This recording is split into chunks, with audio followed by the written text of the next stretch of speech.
hanggang mga papuri pagsamba. Maghari ka, O Diyos, ngayon at kailanman.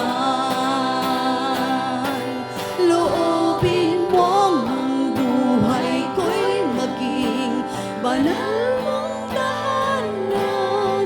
Luklukan ng iyong wagas na pagsinta. Daluyan ng walang hanggang mga papuri pagsamba. Maghari ka, O Diyos, ngayon at kailanman. Maghari ka, O Diyos, ngayon at kailanman. Maghari ka, O Diyos, ngayon at kailanman. Amen. Magandang umaga po sa ating lahat. Nagagalak po ba tayo na tayo narito upang purihin ang ating Panginoon? Amen. So tumayo po tayong lahat. Huwag tayong mahiya dahil baka ikahiya tayo ng ating Ama. So let us raise our hand, clap, and even dance for the Lord. Amen po ba? Amen.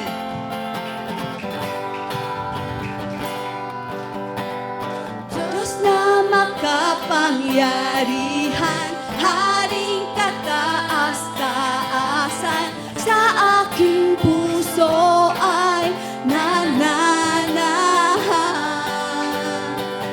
Pagpapalamot, pagsama ay laging mararanasan, kailan may hindi mag-iisa. Diyos na makapangyarihan, Diyos na makapangyarihan, Haring kataas-taasan, sa aking puso ay nananahan. Pagpapalamot, pagsama ay laging nararanasan, kailan may hindi mag-iisa.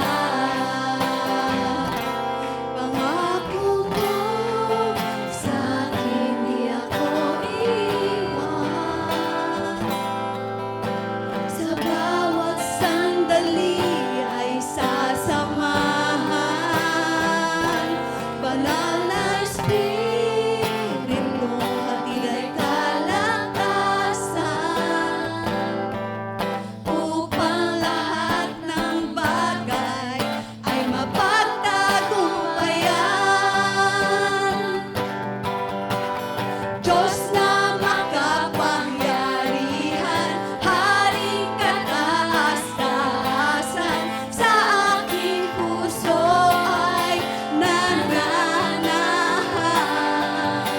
Pagpapalamot, pagsama ay laging mararanasan, kailan may hindi mag-iisa. Pangako mo sa'kin, di ako iiwan. Sa bawat sandali ay sasamahan. Banal na Espiritu, hatid ay kalakasan, upang lahat ng bagay ay mapagtagumpayan. Diyos na makapangyarihan, Haring kataas-taasan, sa aking puso ay nananahan. Pagpapalamot, pagsama ay laging nararanasan, kailan may hindi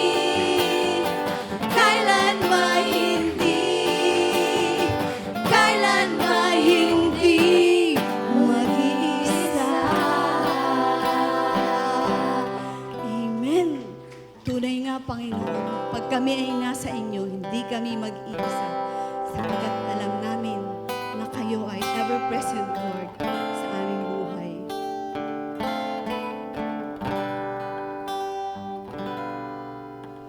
Pinupuri ka namin, O Jesus. Itinataas sa'yo aming kamay.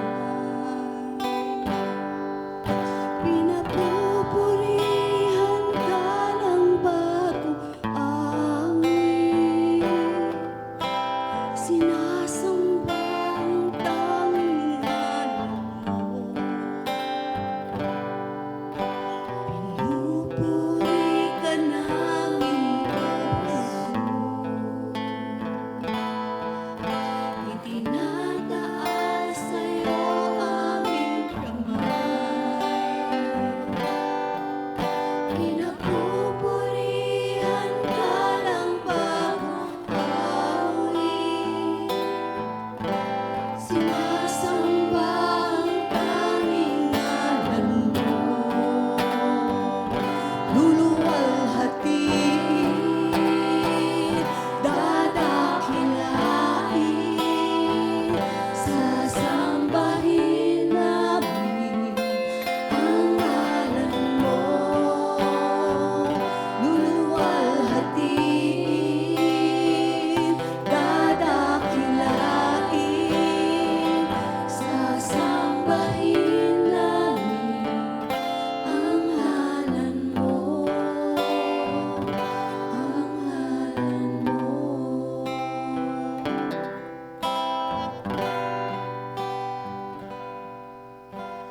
Pinupuri ka namin, O Jesus. Itinataas sa'yo aming kamay. Pinapupurihan ka ng bagong awit. Sinasamba ang tanging ngalan mo.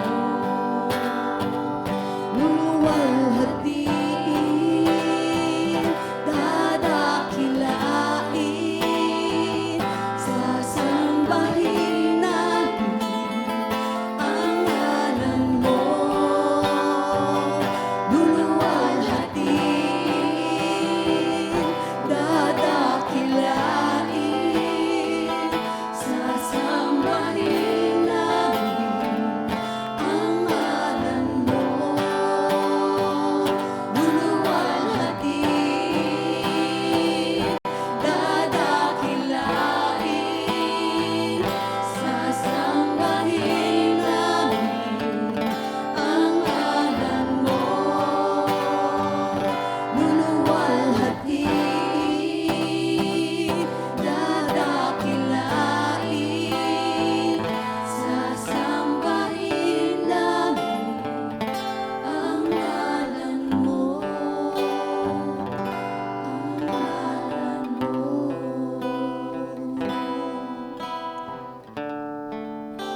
Nahinga mo, Diyos, luwalhatiin namin ang inyong pangalan, sapagkat kayo lamang ang natatanging Diyos na dapat namin itaas sa aming buhay. Nang nais nyo lamang, Lord, papurihan ka, sambahin ka, at sundin ang inyong mga utos, Lord God. Be with us, Lord God.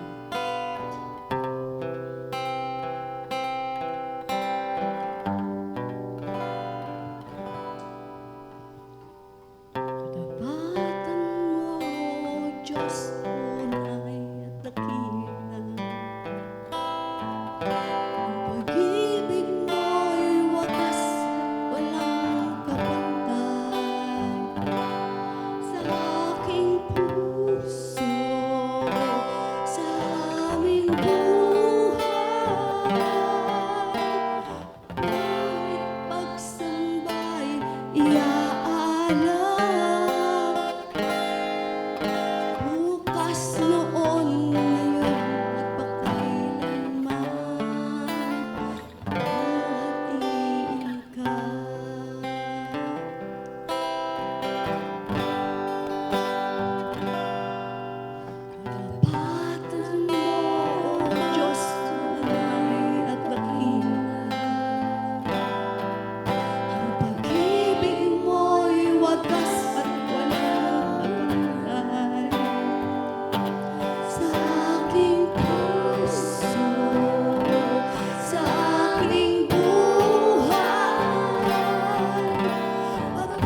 napakabuti mo sa amin. Kahit na kami, Lord, ay paulit-ulit na nagkakasala, laging nandyan ang inyong mga kamay upang kami ipatawarin, Lord God. We're very sorry, Lord, sa mga nagawa namin, mga pagkukulang sa inyo, Lord God. Maraming salamat po, Lord, that through your suffering, death, and resurrection, nagkaroon kami ng pag-asa. Kami magkakaroon ng buhay na walang hanggan. Maraming salamat sa inyo. Ikaw lamang ang dapat naming papurihan sa aming buhay hanggang kami nabubuhay, Lord. Thank you so much for that, Lord. Thank you, Lord Jesus. In Jesus' mighty name we pray. Amen. Palakpakan natin ang ating Panginoon. Praise God.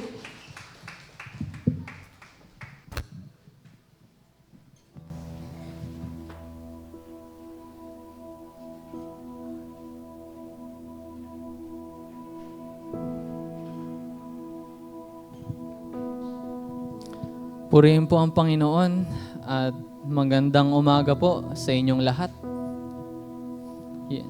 Welcome po tayong lahat sa GCF Naga Tagalog Service tuwing linggo. Alas 8 po ng umaga dito sa may third floor, Magsaysay. At bago po natin umpisahan, gusto lang nating batiin at kilalanin kung meron po ba tayong first time o isang beses pa lang pong nakakadalo sa GCF. Kung meron man po, maaari po ba kayong magtaas ng kamay para kayo ay aming mabati? Meron po ba sa kabila? Ayan, sige. Sige, taas po tayo. Ayan, sige, maraming salamat. Welcome po. Ayan, sige, palakpakan natin ang Panginoon at welcome sa aming simbahan. At sana ay makita ulit namin kayo sa susunod na linggo. Meron pa po ba? Sige, kung wala na po, para naman sa ating lahat, tumayo po tayong lahat at batiin natin ang bawat isa.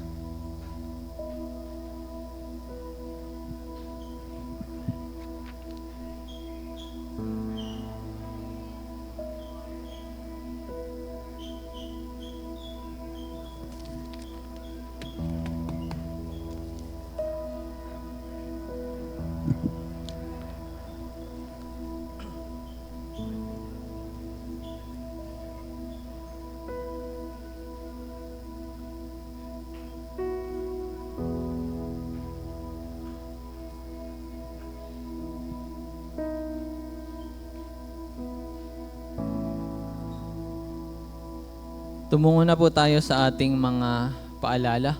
Una, kung meron po kayong dalang bata o sanggol, kung sakaling sila po ay umiiyak, pwede po ninyong dalhin sila dyan sa cry room. Meron po tayong cry room dyan at meron din dyang speaker para habang kayo ay nandun ay nakakapakinig pa rin po kayo ng sermon. At ikalawa naman po ang paalala natin yung ating mga cellphone. Paki-double check, paki-triple check. Siguraduhin po na ito ay nakapatay. Huwag po tayong mahiyang kunin at huwag din tayong tamarin na tingnan yung ating mga cellphone.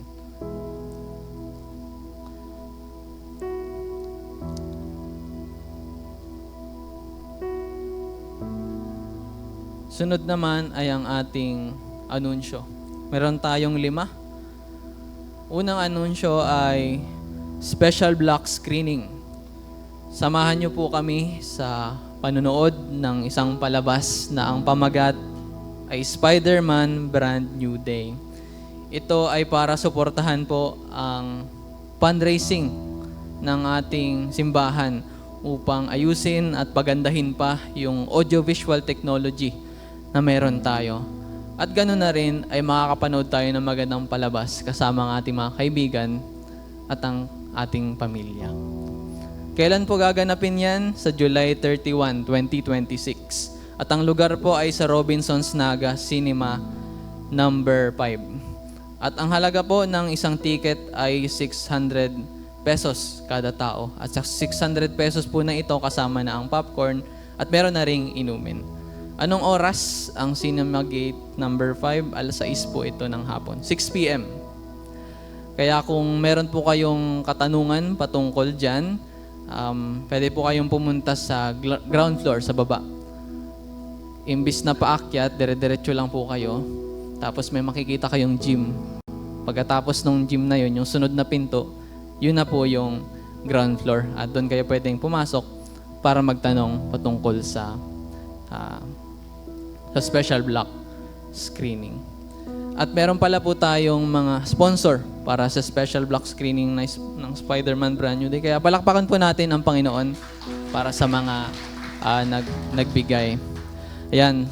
At salamat sa mga naging sponsor at ganoon na rin po sa mga bumili ng ticket. At syempre, inaasahan namin na makita namin kayo doon sa Robinsons Naga sa July 31, 2026. Ikalawa naman po ay ang ating membership class. Kung hindi pa kayo member ng church, tapos gusto po ninyong maging member ng ating church, meron po tayong membership class na ginaganap kada unang Sabado ng buwan. Ang sunod po nating membership class ay sa August 1, 2026. Ito po ay alas 8 ng umaga. At para kayo po ay makapag-sign up sa membership class, una ay pwede kayong meron tayong, ang GCF ay merong Facebook page. Pwede po kayong mag-message doon at sabihin nyo lang membership class. O kaya naman, again, sa ground floor, pwede po kayong pumunta sa admin office para mag-sign up sa membership class.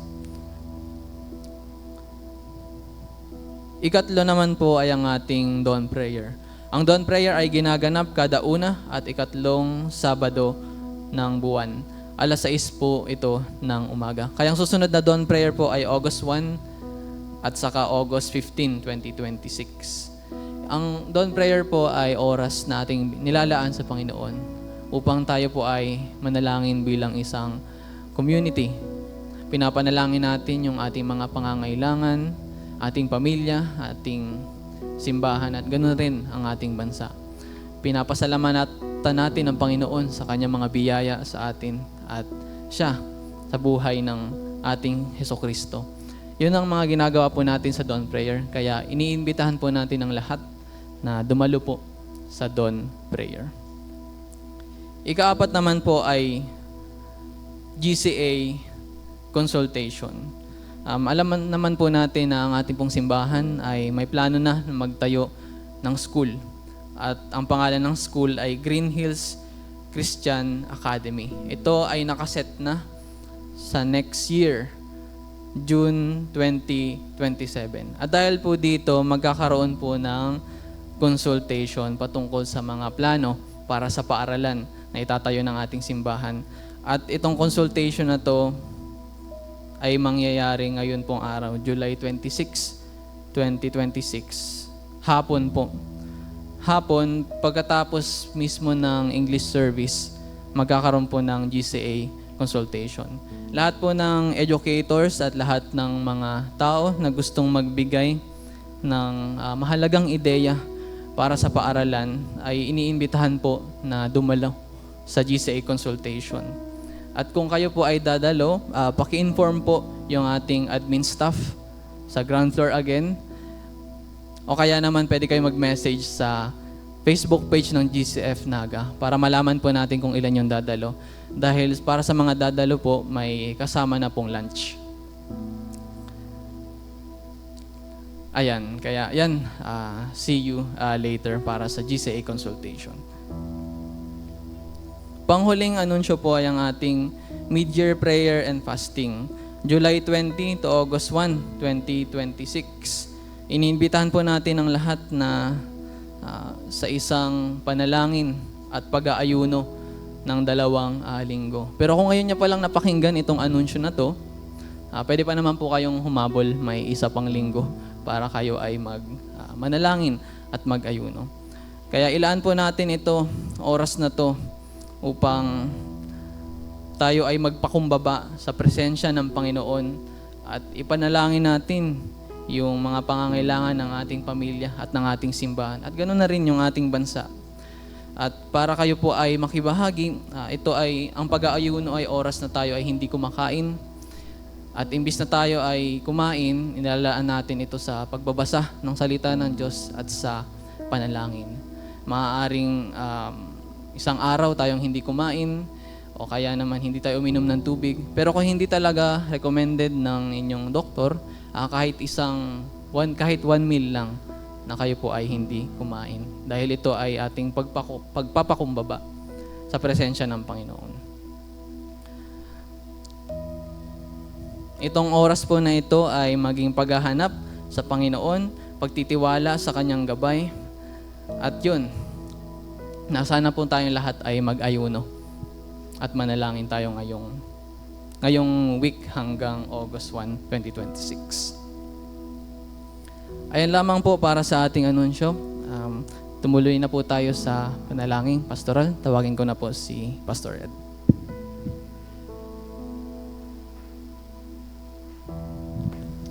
Salamat Lord sa iyong napakabuting biyaya at salamat kay Jesucristo, aming Panginoon, tagapagligtas, ang aming Diyos, ang tumubos sa amin sa pamamagitan ng pag-alay niya ng kanyang buhay. Salamat Lord. Salamat na kami tinawag mo mula sa kadiliman papunta sa liwanag ng iyong salita, sa liwanag ng iyong biyaya. Salamat, Lord. Ngayon po, Panginoon, hinihiling po namin na pagpalain niyo po ang lahat ng dumalo at ang aming mga pamilya. Ang unang panalangin namin ay mga panalangin pang spiritual, Lord. Iligtas niyo po ang aming buong pamilya na tunay na lahat kami makakilala sa iyo at maintindihan po namin ang ebanghelyo at bawat isa ay magkaroon ng tunay na pananampalataya, Lord. Panalangin din po namin na kaming mga nananampalataya ay lumago sa salita ng Diyos at sa buhay espiritual. Nawa, Panginoon, ang aming mga salita, ang aming pag-iisip, ang aming damdamin, ang aming mga gawa ay kawangis ng na kay Kristo. Patawarin niyo po kami sa aming mga kasalanan at gawin niyo pong magandang testimony ang aming mga buhay. At salamat, Lord, sa iyong kabutihan at awa sa amin. Panalangin din po namin ang mga pamilya dito sa GCF Naga at sa aming mga satellites. Pagpalain niyo po lahat at gawin niyo pong tunay na mananampalataya at dagdagan niyo pa po kami ng mga pamilya. At nangunguna po yung mga tatay na mga hindi pa nakakilala sa iyo ay pumunta rito sa amin. Gamitin niyo po kami, mag-imbita sa kanila. Gamitin niyo po kami na makumbinsi namin sila sa ebanghelyo mo, Panginoon. At salamat, Lord. Lord, pagpalain niyo po ang mga miyembro ng GCF Naga. Marami po kaming pangangailangan at kami po'y dumudulog sa iyo at humihingi po ng awa at biyaya.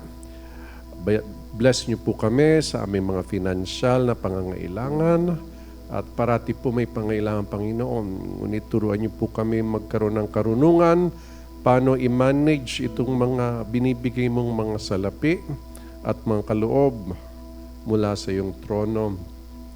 Ngunit may totoong mga pangailangan kami, kaya Lord, pagpalain mo ang aming mga negosyo, pagpalain niyo po ang aming trabaho, at Lord, pagpalain niyo lahat ng miyembro ng pamilya. At turuan niyo rin po kami magbigay sa iyong gawain na hindi kami makakalimot na pag nagbigay kami, alam po namin, kagaya po ng ginawa mo sa Israel, maging sa bagong tipan, na kung marami kaming itanim sa iyong panahon, marami rin kaming aanihin, Lord. Salamat, Lord. Pagpalain niyo po ang aming bansa, nawa maging mga mananampalataya ang aming mga leaders, ang aming Pangulo, ang Vice Pangulo, Panginoon, ay tunay na magkaroon ng tunay na pagbabago, tunay na pagkakilala sa iyo. Ganon din yung mga gabinete, mga senador, mga congressman, Lord. Nawa magkaroon ng tunay na pananampalataya sa iyo. Lord, maraming salamat. At gayon din po dito sa aming syudad, gawin niyo pong mapayapa ang bawat kalye, ang bawat barangay, Lord, maging sa Camarines Sur. Bigyan niyo po kami ng peace and order. At salamat, Lord. Bless your church, Lord. This morning, ngayong umaga, ibukas niyo po ang isip at puso namin sa iyong salita. Salamat, Lord, in Jesus' name.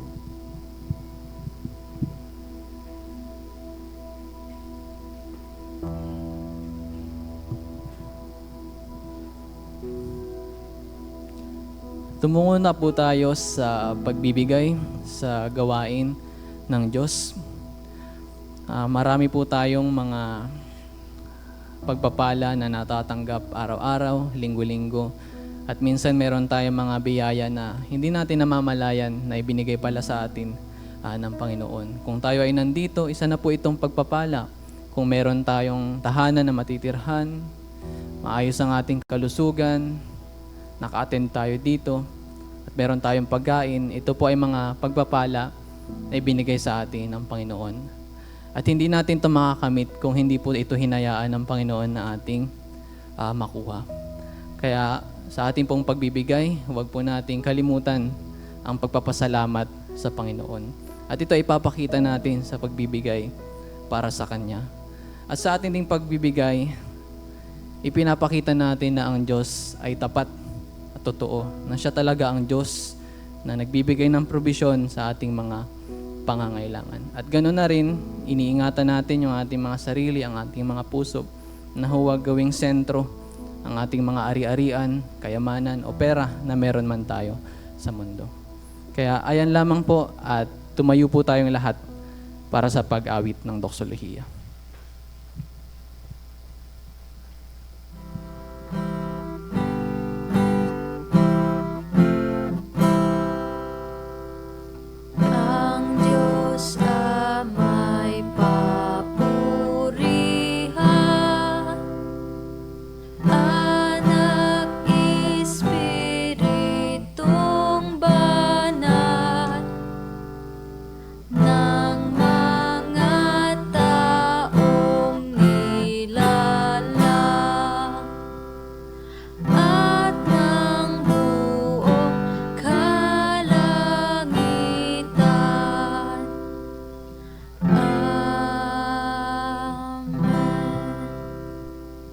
Tayo po ay manalangin.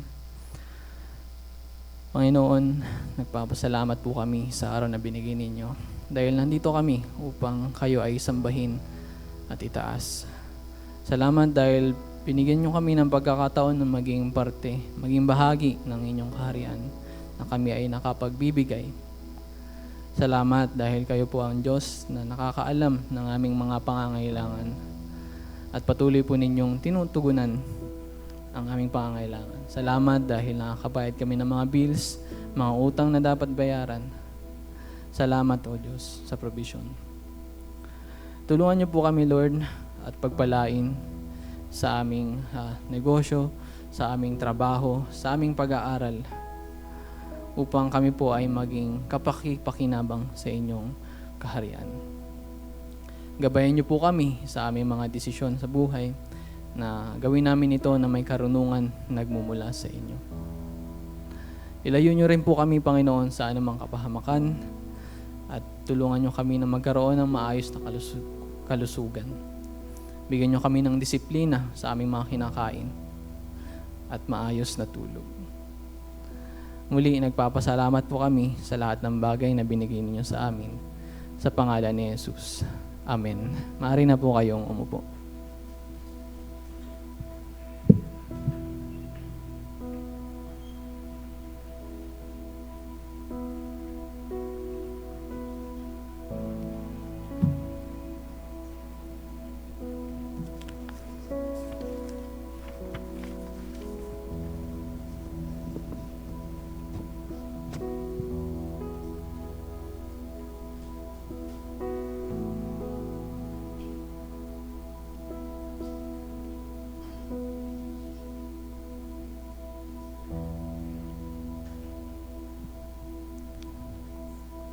Tumungo naman po tayo sa pagbabasa ng salita ng Diyos. Ang ating pong babasahing salita ng Diyos ay nagmula sa aklat ng Roma, Kabanata 4, talata 13 hanggang 25.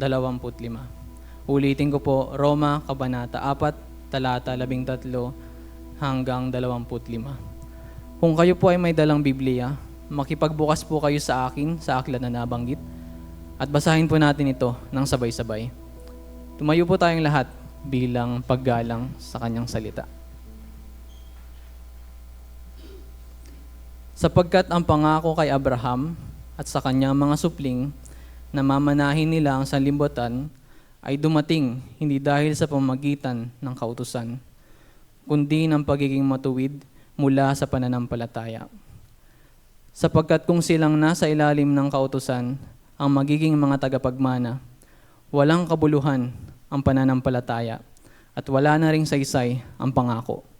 Sapagkat ang kautusan ay may dalang puot sa mga lumalabag at kung walang kautusan, wala ring paglabag. Ang pangako, kung gayon, ay batay sa pananampalataya upang ito ay maging isang kaloob na makakamit ng buong lahi ni Abraham. Hindi lamang ng mga nasa ilalim ng kautusan, kundi pati naman ng mga nananampalataya tulad ni Abraham na ama nating lahat. Tulad ng nasusulat, ginawa kitang ama ng maraming bansa. Tinanggap niya ang pangako sa harap ng Diyos na kanyang sinampalatayanan, ang Diyos na nagbibigay buhay sa mga patay at lumilikha ng mga bagay na dati ay wala. Sa kabila ng kawalan ng pag-asa, umasa si Abraham na siya ay magiging ama ng maraming bansa, sapagkat sinabi sa kanya, magiging gayon karami ang iyong lahi. Hindi nang hina ang kanyang pananampalataya sa kabila ng katotohanang maituturing na patay na noon ang kanyang katawan. Palibhasay halos 100 taon na siya. At baog pa ang kanyang asawang si Sarah. Hindi siya nag-alinlangan sa pangako ng Diyos. Sa halip, lalo siyang pinatatag ng kanyang pananampalataya habang niluluwalhati niya ang Diyos.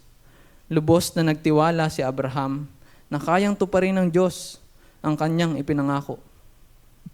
Sa pagtitiwalang ito, ibinatay ng Diyos ang pagiging matuwid ni Abraham.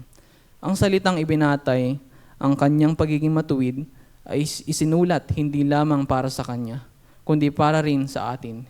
Ituturing tayong matuwid ng Diyos, tayong sumasampalataya sa Kanya, na muling bumuhay kay Jesus na ating Panginoon. Ibinigay siya upang mamatay dahil sa ating mga pagsuway at muling binuhay upang tayo'y ituring na matuwid. Purihin ang Panginoon sa pagbabasa ng kanyang salita. Maaari na po kayong umupo.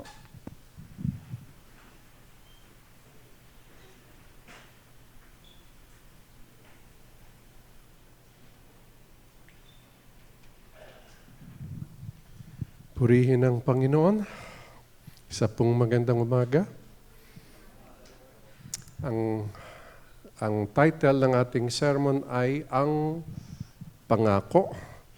Ang basihan ay Roma chapter 4 verses 13 to 25. Si Pablo po na sumulat ng liham na ito ay pinatunayan niya ayon sa lumang tipan, lalo na kay Abraham, na ang pagiging matuwid sa harapan ng Diyos ay batay sa pananampalataya. Yun din naman po ang punto niya nung nagsimula siya pagkatapos niya bumati sa mga taga-Roma. Pagdating po ng verse 16, 17, sinabi niya, hindi ako nahihiya, I am not ashamed of the gospel, hindi ko kinakahiya ang ebanghelyo, sapagkat ito ang kapangyarihan ng Diyos para sa kaligtasan ng parehong Hudyo at hindi Hudyo.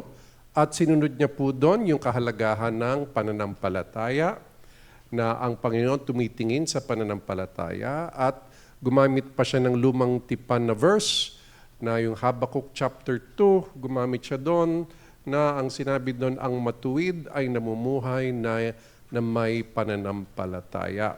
O ang nananampalataya ay namumuhay ng matuwid. No? Sabi ng ibang mga dalubhasa sa Griego, pwedeng pareho yung ibig sabihin nun. No? So, ngayon po ay nakatuon pa rin siya kay Abraham, hindi pa siya tapos na talakayin si Abraham. Ito nga po medyo mahaba yung binasa natin kasi ngayon may pinupunto siya na kung si Abraham tinuring na matuwid dahil sa pananampalataya, tayo din. Yun ang sinasabi niya ngayon. No, hindi dahil sa kautusan, kundi dahil sa pananampalataya. So yan po ang pinakapunto, pinakabuod ng ating tatalakayin. Kaya sabi po ng isang kapatid, alam na natin, Pastor, pwede na bang umuwi? Hindi pa. Kasi marami pang magandang detalye, tayong may intindihan dito. Hindi lang naman yung alam mo yung buod, tapos na. Kasi ang salita ng Diyos, maraming magandang detalye na nagbibigay aral sa atin po.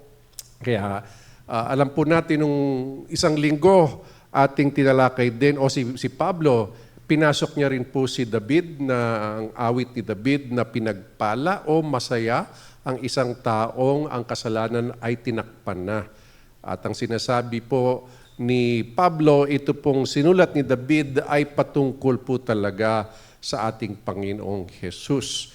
Sapagkat ang Diyos nagpapatawad kahit sa lumang tipan naman, ngunit itong pagpapatawad ng ating Panginoon ay hindi na taon-taon. Dati po kasi taon-taon nag-aalay sila sa templo. Nung wala pang templo, doon sa tabernakulo. Ibig sabihin parang tolda po yun na napakaganda. Nag-aalay ng hayop para patayin. Bakit? Ang prinsipyo doon po ay yung inosente pwedeng mamatay para sa iyo. Yung walang kinalaman sa kasalanan mo. Isa pong paghahanda ng kanilang isip na si Kristo yon. Kaya yung pagdating ni Kristo, isang walang kasalanan ay namatay para sa kasalanan ng sanlibutan. Yun po ang ano po, yung mga patungkol sa mga sinasabi ni David. Ngunit bumalik si Pablo kay Abraham ulit. At natapos tayo nung isang linggo kay Abraham, itutuloy po natin kay Abraham pa rin tayo. No? Ang punto, unang punto pa rin ni Pablo, yung patungkol sa pananampalataya. Tandaan niyo po ito, ha? Pag tinignan niyo yung bagong tipan, mas maraming beses inulit ang salitang pananampalataya o pananalig kaysa sa pag-ibig. No? Ang mga nangangaral ng mga preacher, mas gusto nila pagtuunan yung pag-ibig ng Diyos, mahalaga po siya. At sa chapter 5, tatalakayin po natin yung pag-ibig ng Diyos. Pero mas pinapaliwanag ng bagong tipan ang hustisya ng Diyos, ang puot ng Diyos, at yung awa ng Diyos sa pamamagitan ng pananampalataya. Mas madiin. Anong ibig sabihin nun? Dapat mas intindihin natin yun. Kasi dinidiin na nga nila. Ang problema, dinidiin na, iniiwas mo. Hindi ka din doon nagpapalalim ng pagkakaintindi natin. So dapat talagang lubusan maintindihan. Ano pang ibig sabihin nun? Kung mas diniinan ng mga apostol ng bagong tipan, ang biyaya ng Diyos na dumating at tayo'y nakaligtas sa puot ng Diyos dahil sa pananampalataya. Anong ibig sabihin? Yun din dapat ang didiinan natin pag tayo'y nagtuturo, nangangaral sa iba o nag-share sa ibang tao. No? Siyempre po, yung pag naintindihan na yon, nandun na yung pag-ibig ng Diyos. Kasi nga yung awa. no, yung awa ng Diyos dahil sa kanyang biyaya. Ngunit yung awa na yun sa pamamagitan lamang po ni Hesus Kristo, yung pinapawalang sala ang tao.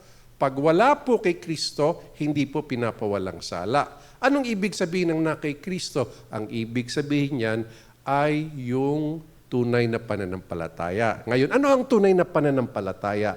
Kasama po yan sa tatalakayin natin po ngayong umaga. Kasi bukod sa sinabi ni Pablo, mahalaga yung pananampalataya, yan ang paraan.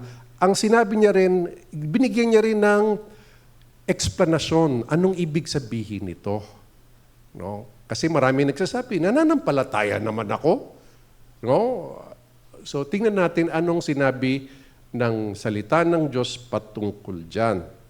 So unang punto ay ang pangako sa pamamagitan ng pananampalataya sa chapter 4, verses 13 to 15.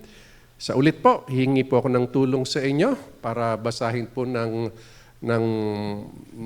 malakas po, hindi naman sobrang lakas. Basta marinig nyo ang sarili nyo po. Ano po? So maganda po kasi pag binabasa ay napapasok din sa isip pag binibigkas.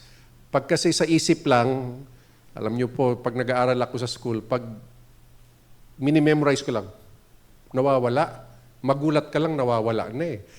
Pero pag sinabay mo yung binibigkas mo, mas naalala natin. So, chapter 4, verses 13 hanggang 15. Tulungan niyo po ako. 1, 2, 3.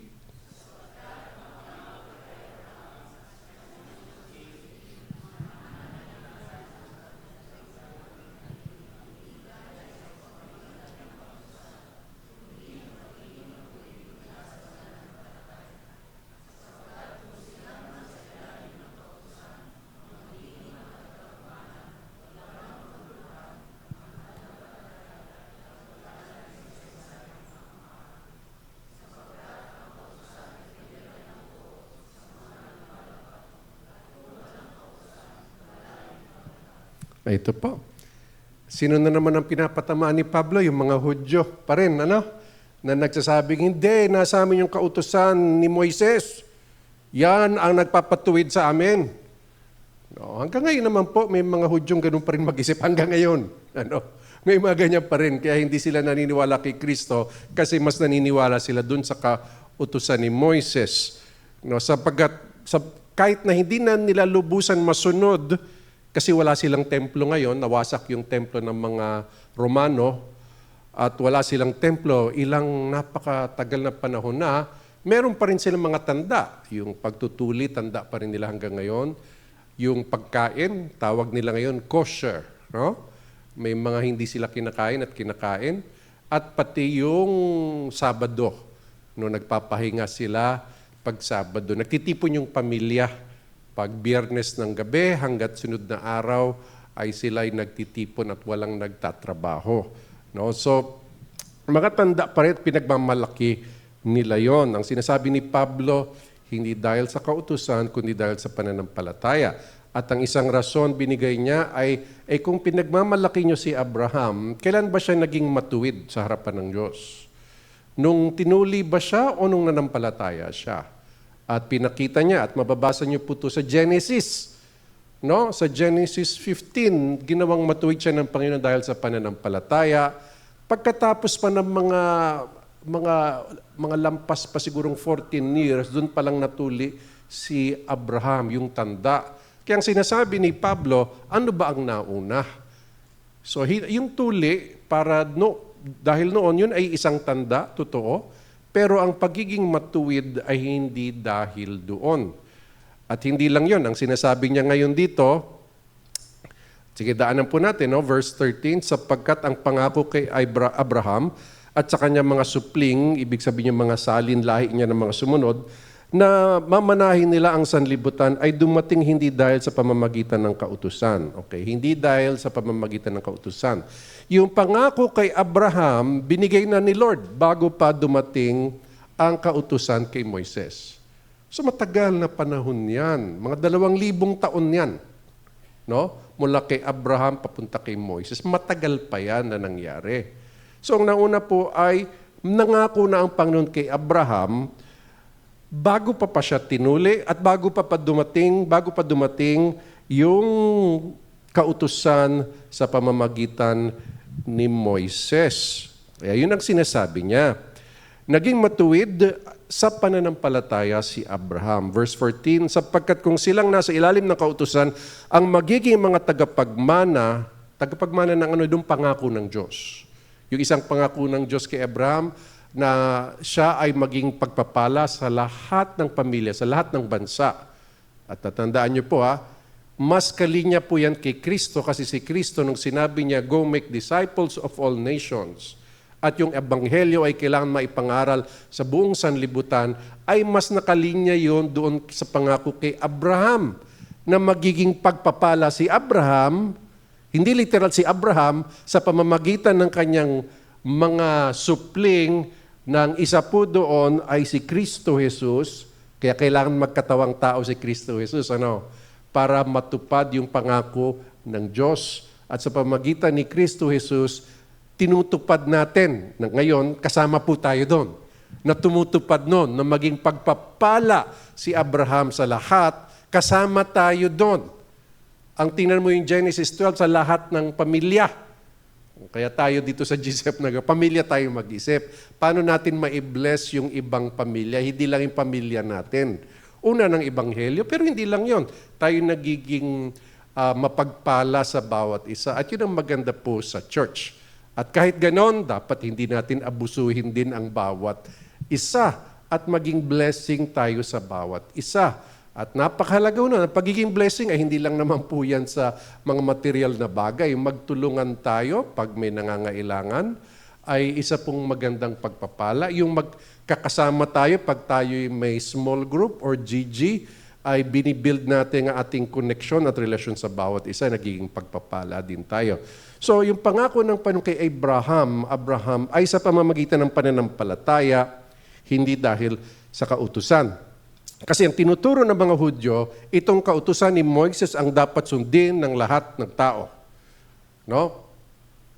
Sabi ni Pablo, teka lang, hindi yan. No, hindi yan. Ang ano niyan ay pananampalataya. Kahit tuli o hindi tuli o may tanda na siya'y Hudyo o hindi Hudyo, ay sa pananampalataya. Kasi kung dahil sa kautusan, parang walang saysay yung pangako ng Diyos kay Abraham. Ano ibig sabihin? Ay di dapat lahat ng tao ay sumunod sa kinakain ninyo, sumunod sa kultura ninyo. Ay hindi naman ganun yun. Kahit yung iba may ibang kultura, basta hindi labag sa utos ng Diyos, ay katanggap-tanggap sa Diyos. No? Ay katanggap-tanggap sa Diyos. Kaya kahit po tayo ay, kung sa tutuusin lang, yung paborito natin mga pagkain na Bicolano ay bawal sa Lumang Tipan. Bawal. Mga nahihilig kong paborito dito sa Bicol, sugpo. Nakaw, bawal. Sino mahilig sa sugpo? Yung may gata, may kalabasa pa, bawal. Bawal. Crab, yung mga iba-ibang klaseng may malalaki pa tayo. Yung pinsan ko, nagulat ako yung inaalagaan niya, ang lalaki. Bawal. Bawal sa kautusan. Kung dahil sa kautusan, kailangan baguhin pa natin yon bago tayo maligtas. Ang inano ni Pablo, walang saysay na yan. Kumbaga sa kanya, napakababaw na yan. May rason bakit sa Lumang Tipan may ganun kayong kautusan. Ano yung rason? Isang rason po, sabi ng iba dahil sa health daw, pero may mas malalim pa po. Kasi inaalagaan ang lahi ng Israel na hindi makipag-ugnay sa mga sumasamba sa Diyos-Diyosan. Kasi nakakahawa ang pagsasamba ng ibang Diyos-Diyosan. Doon, para ka makapagnegosyo sa ibang mga bansa, ibang tribo, ay kailangan sumamba ka sa kanilang Diyos. Na hindi naman totoong Diyos. No? Magbabaw ka, magbibigay ka ng pera. At noon, ang prostitution ay mga Diyosa yan, mga parang priestess ng mga Diyosa na nagbibigay ka sa templo at sasamahan ka ng isang priestess. Kaya tukso talaga yan. Ngayon, yung sa pagkain, anong connection nun? Ayan. Kasi ang alaga ng ibang mga bansa na nagsumasamba sa iba-ibang Diyos-Diyosan, yun yung mga alaga nilang mga pagkain. Isang rason kaya bawal ito sa inyo para hindi sila mahikayat sa ibang Diyos-Diyosan.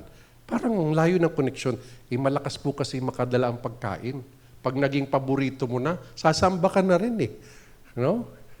Gano'ng kalakas po yung hilig sa pagkain? Sinabi nga na ng doktor bawal, kain pa rin tayo ng kain, di ba?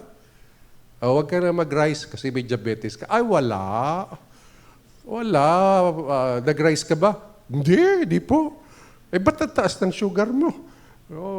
Wala. Pag sinabi ng doktor, bawasan mo na to. Ayun, yung isa kong kakilala po, namatay. Ang sabi ng kanyang driver, hindi nakapagpigil eh. May alimango eh. Minsan, konti lang naman, wala naman nangyari sa akin.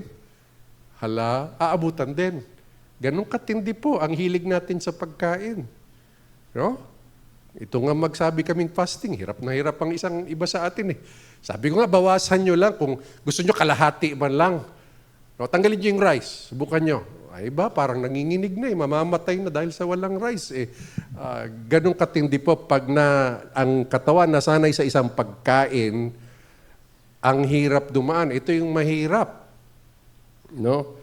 Ito, hindi naman wala nang connection ito. Kaya lang meron akong mga nabalitaan. Walang dumadaang na lunch o kaya pamanggihan na walang instant noodles. Ay, sigurado yan. Maghintay ka lang. Kaya yung mga 30 plus, may sakit na sa kidney yung iba. 30 plus pa lang. Kasi sinanay mula nung bata pa hanggang ano. Sige, kasi hindi na sanay na walang lasang ganon. Nako, lagot. Ano, hindi mo na kailangan maging propeta. Malalaman mo na kinabukasan ng isang tao eh. Ay, hindi mo na kailangan maghula. Ito ang mangyayari sa'yo. Hindi sa itsura ng kinakain mo tuwing umaga, tanghali, gabi, ay matetepo ka talaga. No? Purihin ang Panginoon. Kaya po, pati may mga bawal na pagkain sa kanila ay para hindi sila basta-basta lumipat sa pagsasamba sa totoong Diyos. No? Biro mo kung ganun yun ngayon. Ngayon, purihin ang Panginoon. Ang talagang sa Ebanghelyo, ang tinututukan, hindi na yung pagkain, yung talagang totoong idolatry na, huwag kang sumamba. Ang sinasabi nga sa 1 Corinthians si Pablo, kainin mo lang. Pero hindi dahil nagsasamba ka. Pag sabi, paano kung inalay yan sa Diyos-Diyosan? Nung kasi may ganung tradisyon yung iba. Bago ibenta sa palengke, iaalay muna sa templo. Magbibigay muna sila sa templo, mag-aalay, saka dadalhin sa palengke. So iba mga Kristiyano, ano kakainin ba namin yan? Inaalayan. Sabi ni Pablo, huwag niyo nang tanong, kainin mo na lang. Dami mo pang tanong. Kaya tinatanong ako dito paano yung mga piyesta, inaala yun sa hindi naman sa Diyos, kundi sa mga santo? Ang sagot ko, huwag ka nang magtanong, kumain ka na lang. Ano? At paano kung may bisita ko? Di maghanda ka dahil may bisita ka, hindi dahil sumasamba ka sa santo. Malinaw ba? Kaya mula noon, wala nang tanungan dito. Purihin ang Panginoon. Nakakarindig kasi. No? May tanong, Pastor, okay ba to? Kainin mo lang kasi. Ka na magtanong. No? Kasi dito sa bagong tipan, hindi na yung mga kautusan ang mas may kabigatan. Ang may kabigatan, tunay bang nananampalataya ka? No? Tinanggal na itong maliliit na mga hindi naman ganun makaka-apekto sa kaligtasan ng tao. Sapagkat may rason ang Panginoon dun sa lumang tipan at malalim yung kanyang mga rason. At ngayon ay para maging pagpapalang ebanghelyo sa sanlibutan. Kaya po ang magmamana ng sanlibutan si Kristo sa pamamagitan ng pagkalat ng mabuting balita. At ano yung mabuting balita na sinasabi po dito sa Biblia? Na si Kristo ay namuhay na walang kasalanan. Siya ang karapat-dapat na ialay para sa makasalanan. Dahil tinupad niya, na-fulfill niya, natupad niya yung mga utos ng lumang tipan. Siya ang naging alay.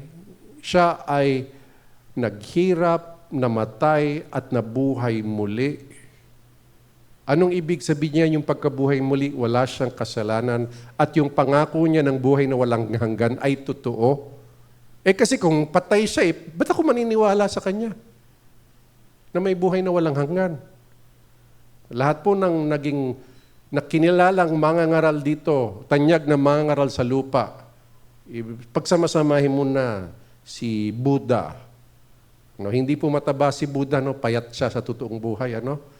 Bakit paano siya tumaba? Ginawa kasi siyang angkal siya. Hindi po ako nagbibiro para pinataba dahil nga sa angkal siya. Yung totoong Buddha po, payatot yan. Walang makain yan. No? Hindi ko makain. Pero patay siya, hindi siya nabuhay muli. Si Muhammad patay din. No? Hindi siya nabuhay muli. Si Jesus lamang po ang namatay para sa atin, naging alay, at nabuhay muli. At marami pong testigo nakita namin. At napakarami, at yan po ay katibayan po yan ang kasaysayan na itong mga nanalig, naniwala, nagsasabi na buhay siya muli, ay namatay para doon sa mensahe nila. Kung sila'y nagsisinungaling, mamamatay ba yung ganung kadaming mananampalataya? Dahil yung halos lahat ng apostol, isa lang ang pinag-uusapan kung namatay sa pagiging pagkatanda o pinatay din. Si Juan, yun ang hindi, minsan nagtatalo po yung ibang mga nagsusulat ng history, pero halos lahat po ay pinatay dahil sa pananampalataya. Ngayon, kung ikaw ba ang nangangaral na isang kasinungalingan, kaya po ako naniniwala dito pa lang magkakahulihan na sa flood control. Binibenta na yung kakampi niya Ay, siyempre, mamamatay ka ba dahil sa kasinungalingan? Isang sakripisyo ba ang buhay mo dahil sa isang kasinungalingan? Kaya po, hindi po na nagsabi, pikein natin para magkaroon tayo ng isang malaking reliyon. Kung pineke nila, paano sila nakinabang? Wala pong nagsulat sa history na itong mga to ay yumaman at naging makapangyarihan. Itong mga apostol, wala. Anong pakinabang nila? Ba't sila magsisinungaling? Wala po. Nangaral sila, namatay dahil sa kanilang nakita. Nakita namin, buhay siya Hindi lang buhay. Nung nakakandado lahat ng pintuan, nagpakita sa gitna namin. At sinabi niya pa, hindi ako multo. Balik po tayo. Kaya po sa pananampalataya, hindi po sa kautusan, purihin ang Panginoon. Verse 15, sapagkat ang kautusan ay may dalang puot sa mga lumalabag. Ang isa, tandaan po natin, si Pablo, ginagamit yung salitang puot, kung hindi naman minsan ginagamit yung salitang paghatol. So sinabi dito, may dalang paghatol sa mga lumalabag. Na ito po, maganda itong sinunod ni Pablo Pero mapapaisip ka, ba't niya sinabi to? Ang tindi At kung walang kautusan, wala ring paglabag. Kung hindi bawal, bawal ba? Hindi. Ito po yung sinasabi. Kasi si Abraham, nambuhay na wala pa yung kautusan. Yung kasalanan para kay Abraham ay sa konsyensya niya din.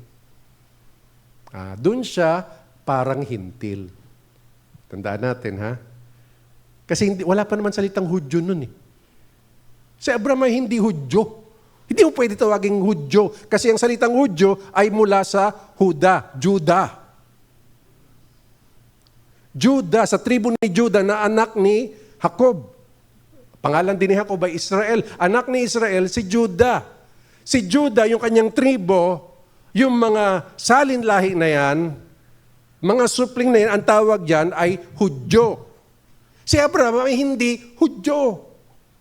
Mas katulad natin si Abraham. Yan naman po dinidiin po ni Pablo.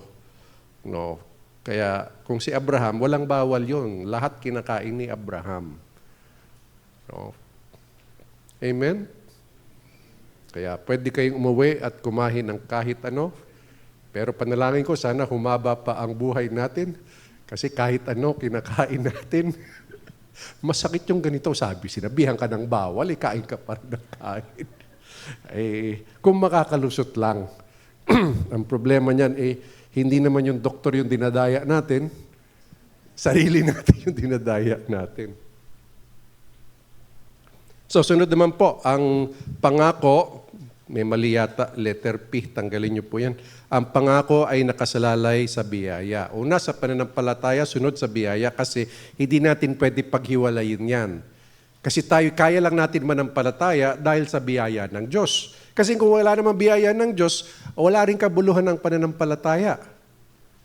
Si Abraham, sino ba siya? Wala. Hindi matuwid si Abraham. Siya'y naging matuwid lang sapagkat nangako ang Diyos sa kanya at siya'y nanalig. Kasi kung walang pangako, walang saysaya ang pananampalataya. Kaya tayo naniniwala sa pangako ng mga propeta sa lumang tipan, tayo naniniwala sa mga sinabi ng mga apostol, yang pananampalataya nangyayari lang dahil sa biyaya ng Diyos. So, babasahin po natin ang verse 16 at 17. May naulit lang po dito. Sorry po. So, basahin po natin. Babasa po kayo ulit. 1, 2, 3.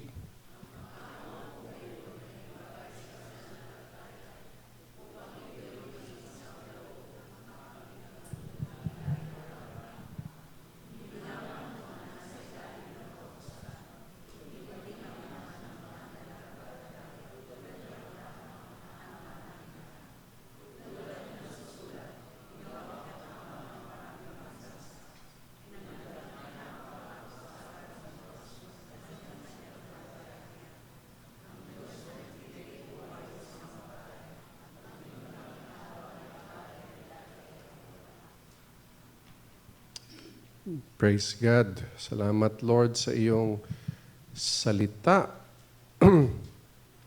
Ang pangako, kung gayon ay batay sa pananampalataya. Inuulit na naman, upang ito'y maging isang kaloob na makakamit ng buong lahi ni Abraham.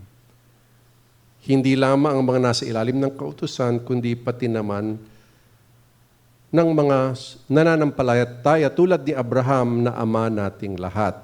Balik tayo po, Siya ay nagiging ama ng lahat ng nananampalataya. Kasi siya ang ama ng pananampalataya. So yung pagiging tatay ni Abraham, nagiging tatay natin siya dahil sa pananampalataya, hindi dahil sa lahi. Hindi tayo Hudyo, hindi tayo konektado kay Abraham, hindi natin mahanap yung genealogy na konektado tayo kay Abraham. Hindi natin alam. Ngunit, kahit hindi sa pananampalataya, kalahi natin si Abraham.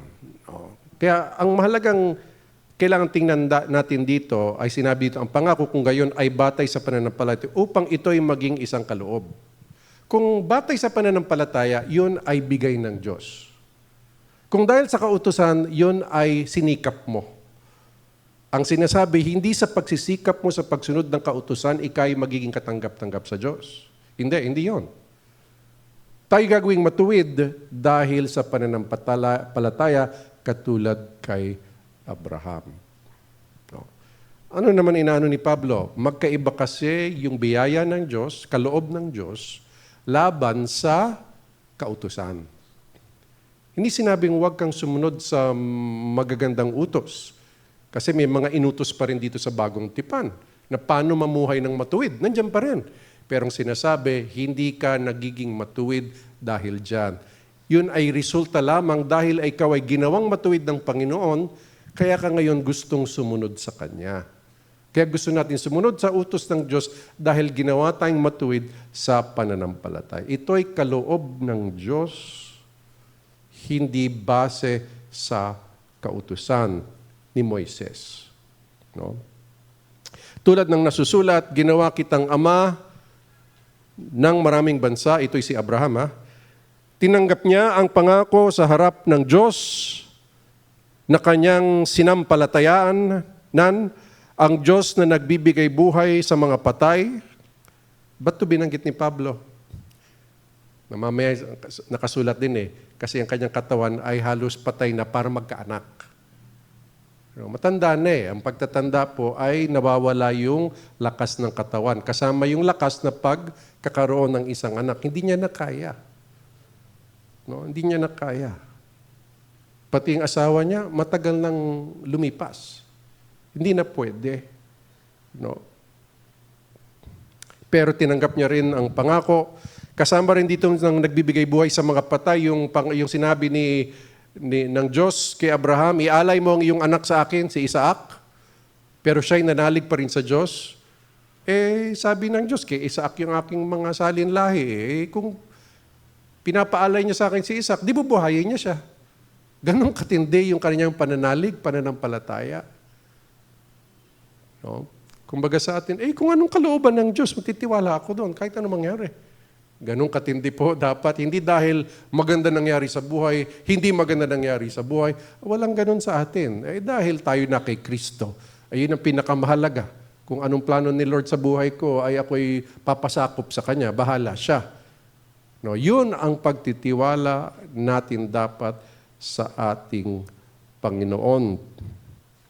At lumikha ng mga bagay na dati ay wala. Yan po. Naniniwala siya sa Diyos sapagkat kayang lumikha ng Diyos ng mundo. Kung kaya ng Diyos lumikha ng mundo, yung pangako niya na ako'y magiging ama ng maraming bansa ay matutupad. Yun. Kahit imposible na sa akin at imposible na rin sa asawa ko, matutupad. Ngayon, yung iba sa inyong hindi pa nakakaintindi, bakit imposible na sa kanya? Hindi na po kaya nga. Ibig sabihin, yung kanyang ari-arian ay hindi na pwedeng sumaludo. Isa pong interpretasyon dito. Hindi na kaya. Bagamat po ang lalaki matagal ang kakayanan niyan, pero may panahon na talagang wala pa puno ng mga gamot na pangsaludo. Ngayon marami na. At kung ika'y bata pa, huwag kang iinom nun. Now, ngayon po, nabibigyan na ng pagkakataon, ma-enjoy pa rin ng mga may edad. Noon, wala na talaga. 100 na 100. Bibihira ako makakilala ng 100. May kilala na po kayong umabot ng 100? Minsan lang po ako nakita at karamihan po babae. Nauuna yung mga lalaki. Isang mahalagang katanungan yan. Bakit nauna yung mga lalaki? Dahil sabi ng iba, hindi dahil kasi sila nagkikwento. Anong ikikwento nila? Pagkaya nila magkwento. Yung problema nila sa asawa nila. Kaya sabi ko sa asawa ko, ikaw ang dahilan na ako'y mabubuhay ng matagal. Nawa, hindi ikaw ang maging dahilan na ako'y mauuna ng sobrang aga. Hindi naman po. Joke lang naman namin po yun. Maraming blessing binibigay ang mga asawa natin sa atin. Amen po? Oo. Pero si Abraham, isang daan na, ay para sa kanya, wala na. Pero para sa Diyos na gustong magmilagro, ay yun sinasabing higit ang Diyos sa lahat, higit na makapangyarihan sa lahat. Kasi kung may gusto siyang mangyari, walang pipigil sa Kanya. Wala. Ang kailangan ng Diyos sa atin, ang dapat gawin natin ay manampalataya sa Kanya. Sunod po, pinaliwanag ni Pablo ang ibig sabihin ng lubos ang paniwala. Na lubos ang paniwala niya. So, malinaw po na ang dahilan kung bakit nakasalalay sa pananampalataya kasi ang pangako ay dahil sa kanyang kabutihan sa biyaya. Hindi dahil kinaya natin. Kumbaga, ang kaligtasan sa pananampalataya ay hindi yan reward. Hindi yan gantimpala dahil tayo ay naging mabuting tao. Hindi po. Yan ay dahil tayo masamang tao at alam natin, napakasama natin at tayo makasalanan tayong lahat at alam natin hindi tayo katanggap-tanggap kung wala si Kristo at dahil nananampalataya tayo kay Kristo, tayo'y naging katanggap-tanggap. Tayo'y pinawalang sala ng Diyos kay Hesus Kristo. Huwag natin kalimutan po yan, no? Amen ba?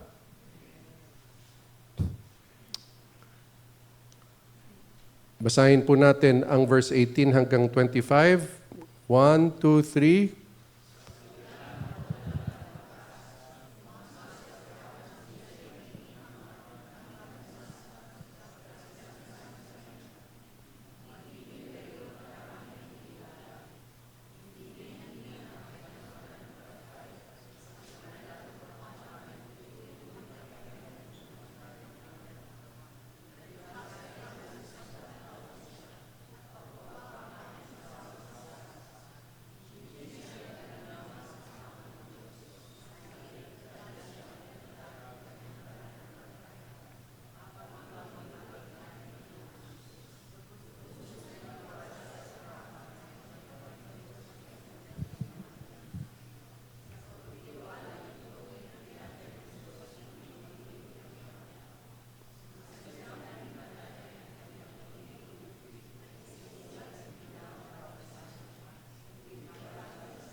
Purihin ang Panginoon sa kanyang salita. Napakalinaw po, no?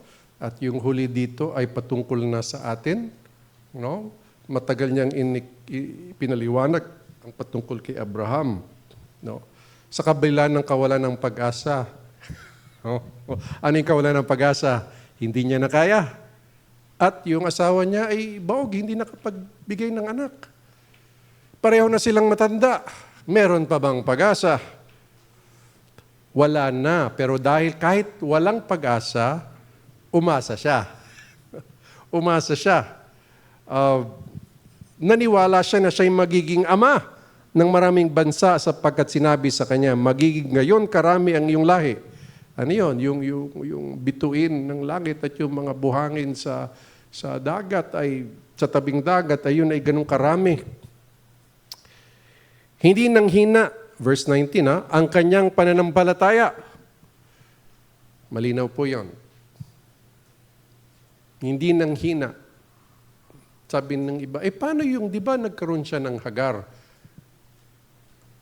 Paliwanag lang po natin yan. No? Yung panahon na yon na nagkaroon siya, yung asawa niya, kasi may tradisyon noon, pag anak ng iyong alipin na naglilingkod sa iyo, yun ay anak mo din. Pwede mo ituring na anak. So sa totoo lang po, ay gumawa ng paraan si Sarah. No? Pero kay Abraham, tingin niya, legal yon sa kultura noon, sa konsyensya niya, malinaw yon. Pero alam natin na hindi yon. Pero ang alam ni Sarah, hindi sa pamamagitan ni Ishmael, sa pamamagitan ni Isaac. So, nung naging dalawa yung anak niya, siya ay nagpapasalamat sa Diyos. Alam niyang matutupad na talaga. Ngunit nung sinabi ni Sarah, yung alipin natin ay lumalaban na sa akin at mas magandang humiwalay na lang siya. Nalungkot si Abraham, ngunit nangusap ang Panginoon na pagpapalain niya rin si Ishmael. At gayon nga, pinagpala niya pa rin si Ishmael. Kumbaga sa konsyensya ni Abraham, hindi siya lumabag sa utos ng Diyos. Naging malinaw na sa pamamagitan ni Isaac pagkatapos ng ilang panahon. At yung pananampalataya niya, nakitang matatag pa rin. Hindi dahil naniwala siya na magkakaanak siya, pero naniniwala din siya na na kung sinabi ng Diyos na ialay mo yung anak, naniwala siya na siya'y mabubuhay muli kasi yun ang pangako. Hindi kay Ishmael, kundi kay Isaac. No? So, tuloy po natin, hindi nanghina ang kanyang pananampalataya sa kabila ng katotohanan ng may tuturing na patay na noon ng kanyang katawan.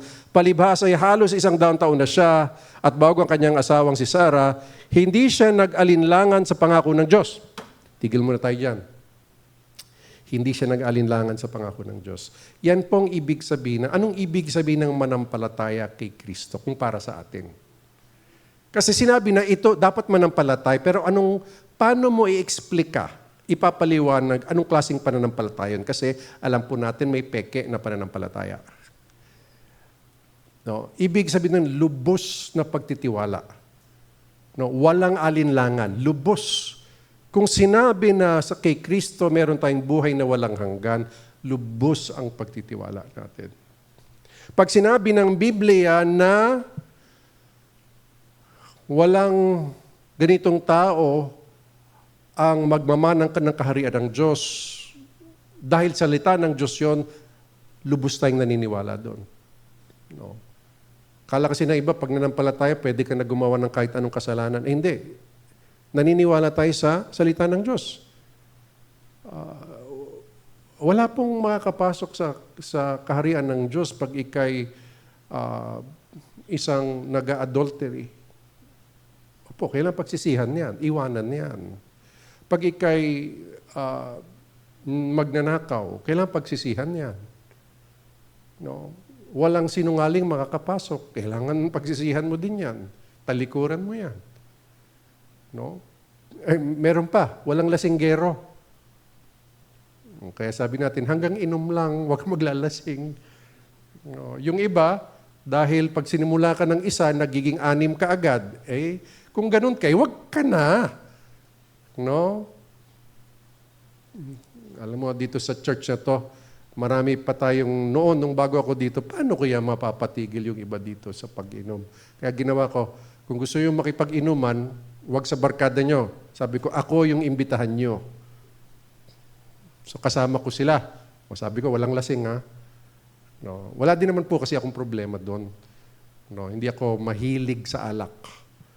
No, pero natutuwa ako sa galing minsan ng pagkagawa, ang bango, minsan masarap yung pasok dito. Pero ako yung ina-appreciate ko, hindi lasing. No. Marami pong nakalagay sa Biblia, hindi dahil nananampalataya ka, hindi ibig sabihin pwede ka na gumawa ng kahit anong kasalanan. Nananampalataya ka, ibig sabihin niyan, nagsisisi ka rin sa kasalanan kasi nananampalataya ka. No? Kaya hindi pwedeng kay Lord ako tapos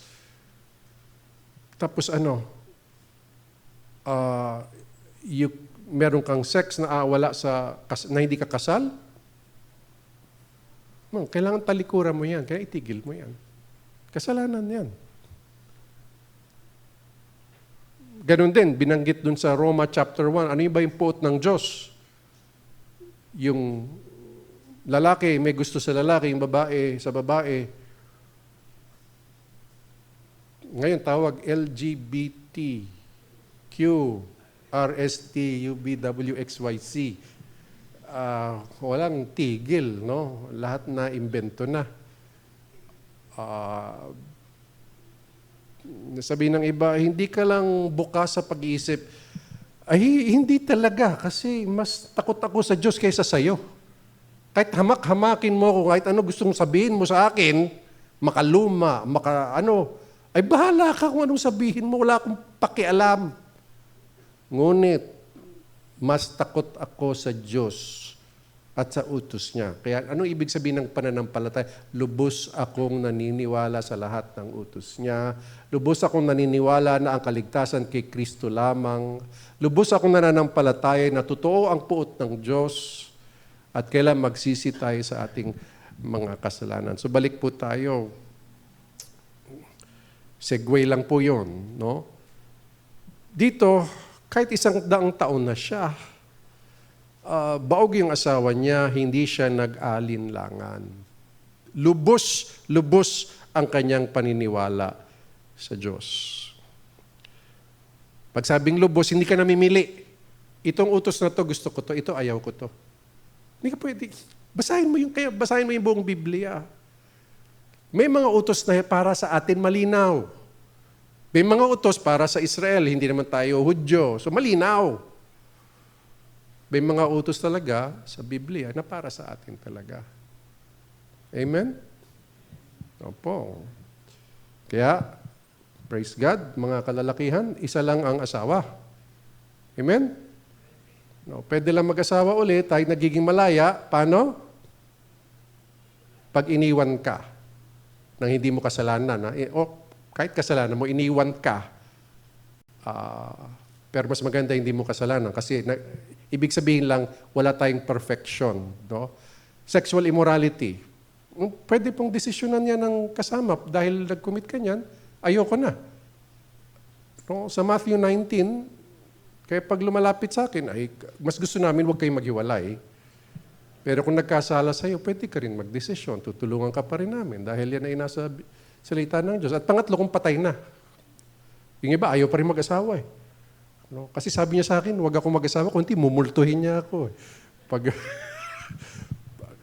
hindi po totoo yun, kung may multong dumating, hindi siya yun. No, diablo yun, diablo, demonyo. You know? So yun po yung sa kautusan tayo'y susunod. So marami pong mga detalye dito sa Biblia na maintindihan natin, pero hindi ganun karami ito. Hindi ganun karami itong bawal. No, hindi yung sobrang daming bawal, hindi naman po. Napakalinaw lang po dito sa Biblia. At kung lubos tayong naniniwala sa Kanya, lubos tayong naniniwala sa Kanyang salita, lubos tayong naniniwala kay Kristo Jesus na siya lang ang paraan, siya lang ang daan, siya lang ang buhay, wala nang iba. Lubos-lubusan, walang pag-aalinlangan, kumbaga fully convinced ka na si Kristo lamang. Pag naniniwala ka pa rin, ay si Kristo, isa lang namang siyang daan papunta sa Diyos, ay hindi lubos ang iyong pananampalataya. No? Kung naniniwala ka doon, hindi po. Siya lang, sabi niya, siya lang ang daan eh. Kaya sa atin, siya lang po ang daan. No? Mabuti ang Panginoon. Lubos na nagtiwala si Abraham sa kanyang, sa verse 21, tapusin mo natin yung verse 20, hindi siya nag-alinlangan. Sa halip, lalo siyang pinatatag ng kanyang pananampalataya habang nililuwalhati niya ang Diyos. Lubos na nagtiwala si Abraham na kayang tuparin ng Diyos ang kanyang pangako. Tayo nagtitiwala sa pangako ng Diyos na nakasaad sa Biblia.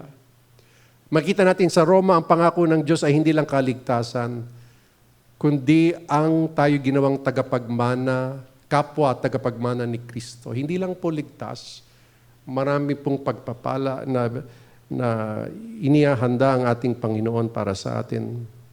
Verse 22, sa pagtitiwalang ito, ibinatay ng Diyos ang pagiging matuwid ni Abraham. Yun. Paano? Sa pagiging lubos ng pagkakatiwala niya sa Diyos. Yun ang ibig sabihin na magtiwala o manampalataya. Lubos, lubos. Hindi yung konti lang. Verse 23, ang salitang ibinatay ang kanyang pagiging matuwid ay isinulat hindi lamang para sa kanya, verse 24, kundi para rin sa atin.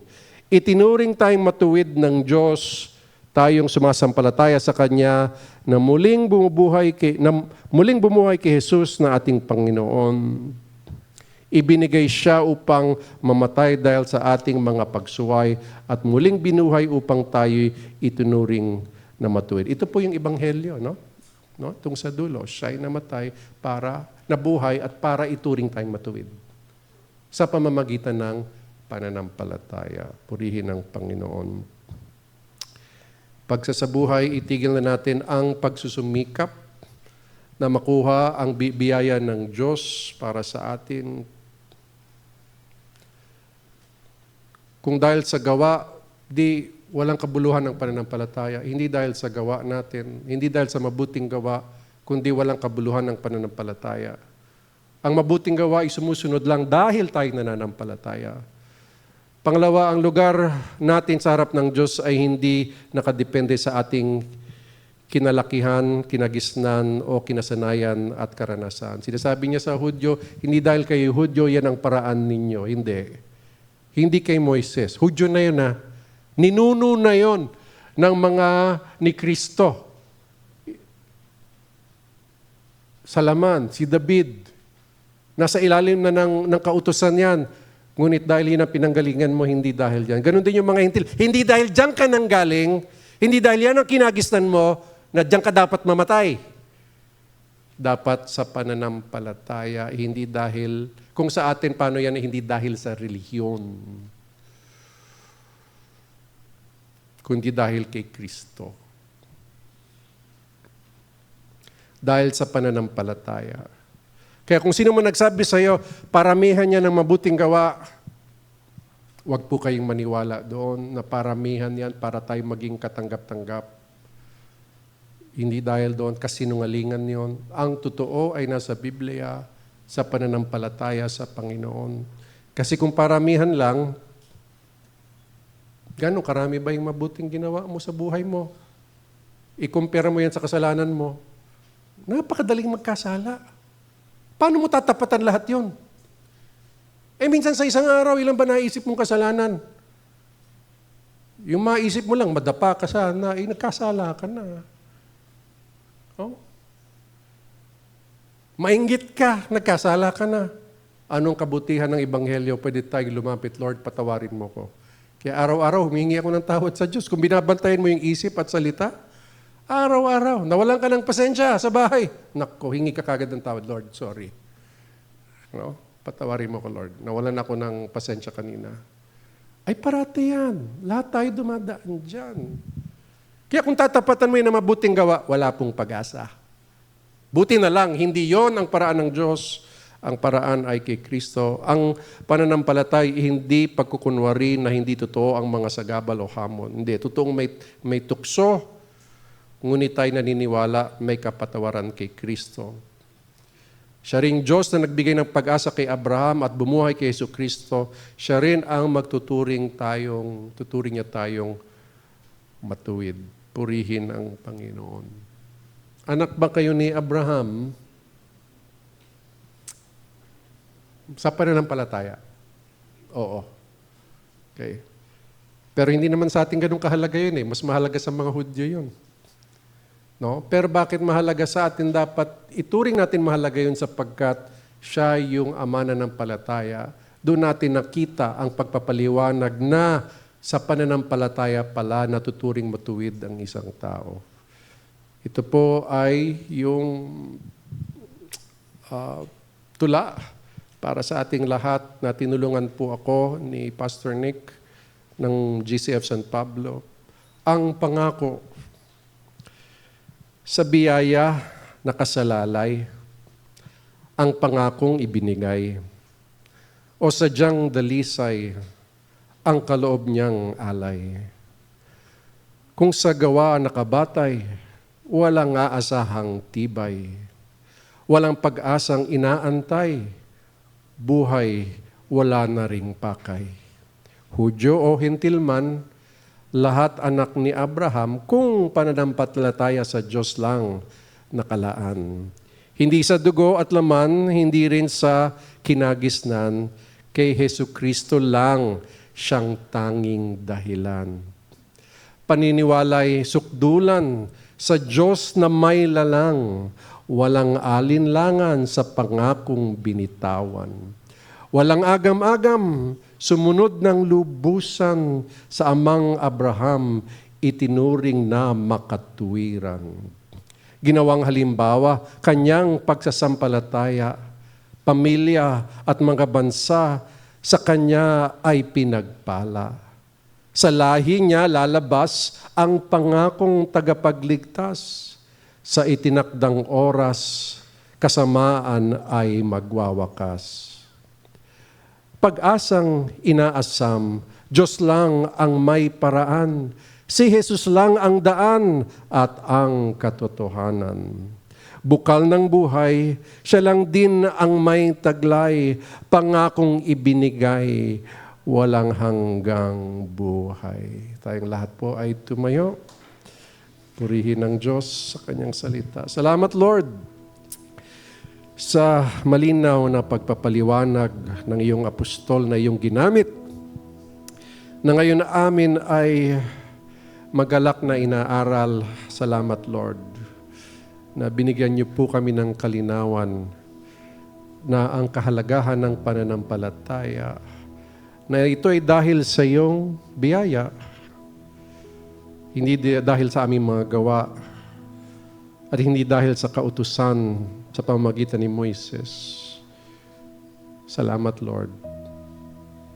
Pinupuri ka namin at pinasasalamatan. Turuan niyo po kami na ang aming pananampalataya ay maging lubos-lubusan. Na hindi kami mag-alinlangang sa iyong mga salita, ngunit kami magtiwala. Ang pangako mo kay Jesus ay matutupad sa amin. At isang pangakong yon ay ika'y makakasama namin. Isa pangakong yon ay wala na pong pagre-rebelde sa amin. At kahit kami nagrebelde laban sa iyo, dahil sa Kanya may kapayapaan, kami tinanggap mo sa iyong harapan. Salamat, Lord. May the grace of the Lord Jesus Christ, the love of the Father, and the fellowship of His Spirit be with you all. God's people say, Amen. God bless you. Good morning po. At bago kayo lumabas, makipagbatian naman po kayo sa mga kapitbahay natin, sa mga kapit kaupuan natin. God bless.